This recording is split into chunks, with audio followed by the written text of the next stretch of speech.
Mummy आप ना छुप जाओ, मैं कुछ दिखाता हूँ आपको। शताक्षी सुनो, मम्मी आ रही है, आज कुछ अच्छा सा बना लेना खाने के लिए। क्या बोला तुमने? मम्मी आ रही है? यार मुझे तो एक बात समझ में नहीं आती है कि तुम्हारी मम्मी ने क्या लगा रखा है। जब उनको लास्ट टाइम मैंने इतनी बेइज्जत करके निकाला था तो वो दोबारा आ क्यों रही है? और तुम्हें क्या लगता है मैं इस घर की नौकरानी हूँ क्या? पहले तुम्हारा खाना बनाऊं, फिर तुम्हारी माँ आके बैठ जाए, फिर मैं उनका खाना बनाऊं। सुबह उनके लिए चाय, दोपहर में उनके लिए खाना, फिर शाम में दोबारा चाय और रात में फिर से खाना। मेरे बस की नहीं है, मैं इस घर की नौकरानी नहीं हूँ। यार शताक्षी, मैंने बोला कि तुम इस घर की नौकरानी। यार आखिर वो भी माँ है, अगर वो एक दो दिन के लिए आ जाएगी तो क्या हो जाएगा। और तुम तो यार छोटी छोटी बात पे गुस्सा करने लगती हो। एक दो दिन की बात नहीं है श्वेब, वो एक दो दिन के लिए आती हैं, उसके बाद वो यहीं पे डेरा जमा के बैठ जाती हैं। देखो मेरे बस की नहीं है, उनको ना मना कर दो कि वो यहाँ पे ना आए। शताक्षी आखिर हम भी तो उनके बच्चे ही है ना। और एक बात बताओ, माँ का दिल नहीं करता अपनी औलाद से मिलने का? और अगर वो 2-4 दिन यहाँ रह के चले जाएंगे तो क्या ही हर्ज हो जाएगा। यार हमारा भी खिदमत करने का मौका बनता है उनका, हमारी भी रिस्पॉन्सिबिलिटी है कुछ। लेकिन तुम पता नहीं, तुम्हें बहाना चाहिए होता लड़ाई करने का। मैंने कब बोला कि तुम उनके बेटे नहीं हो? देखो श्वेब, तुम अपने बेटे होने का ना सारा फर्ज निभाते हो। तुम उनको मंथली पैसे भेजते तो हो ना, बट इसका मतलब ये थोड़ी है कि वो हर एक महीने उठ के भी आ जाए। पैसे देना इनफ है। शताक्षी थोड़ा शांत है, वो ना घर से निकल चुकी है और बस थोड़ी बहुत देर में पहुंचने वाली होगी। अब अच्छा थोड़े ना लगेगा, अब उनको कॉल करके मैं ये बोलूंगा कि मम्मी आप मत आओ। थोड़ा समझदारी वाला काम करो यार। पहुंचने वाली है ना, ठीक है पहुंचने दो, अब उन्हें मना तो कर नहीं सकते। यहाँ आने के बाद ना मैं दिखाती हूँ उनको उनकी औकात। ऐसा जलील करूंगी कि आगे ना कभी इस घर की तरफ मुंह उठा के भी नहीं देखेंगी। शाबाश बेटा। मम्मी आप यहाँ? श्वेब तुमने बताया नहीं कि मेरी मम्मी आने वाली है। क्या हुआ, तुम्हारे चेहरे का रंग क्यों उड़ गया? अभी श्वेब की मम्मी आ रही थी, तुम तो उन्हें बहुत गालियां दे रही थी। अब सामने तुम्हारी मम्मी खड़ी है तो इज्जत आ गया मन में अचानक से। ये सिखाया था हमने, ये संस्कार दिए हैं कि अपने ही घर में बैठ के अपने पति के घर में ऐसे आग लगाओ। और हाँ शताक्षी, तब से मैं तुम्हारी मम्मी की बात कर रहा था, अपनी मम्मी की नहीं।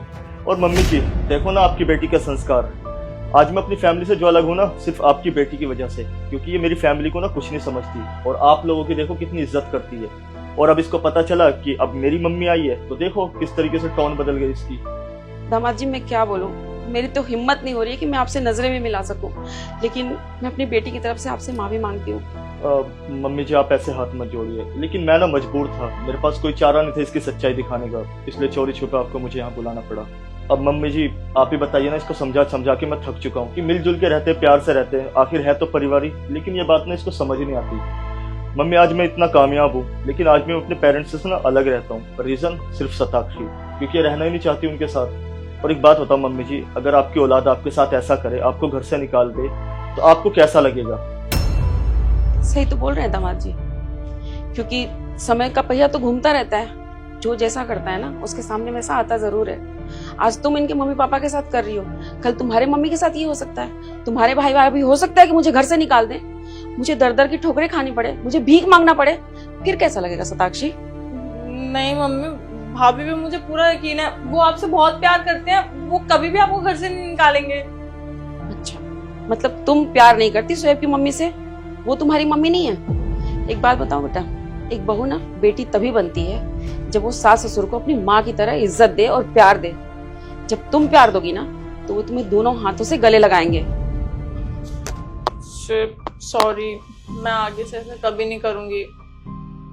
मैं तुम्हारे मम्मी पापा को बिल्कुल अपने मम्मी पापा जैसा समझूंगी, और आई प्रॉमिस आगे से ना मैं उनसे कभी भी बदतमीजी से बात नहीं करूंगी।